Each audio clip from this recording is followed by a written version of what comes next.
How to set the best keybinds for Fortnite. Hello everyone, in this video I'm gonna show you how you can set the best keybinds for Fortnite. Before setting up, you will need to consider your gameplay. Firstly, access settings. Firstly, launch Fortnite game on your device. Then go to your main menu and tap on the setting icon. Then you will land to this kind of interface. On this interface at the top, you will see different icons. Go to keyboard controls. Inside keyboard controls, there are various options like this. These are called keybinds. There are two sections, movement and combat. You can use WASD for movement. Make sure that your keybinds are simple and easy to access.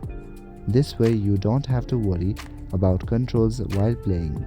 On the keyboard controls interface, if you scroll down, then you will land to the building interface. On your building interface, make sure that you set up these settings for easy access. You can consider these controls for your keybinds. So that is it for this video. I will see you in the next one. Thank you.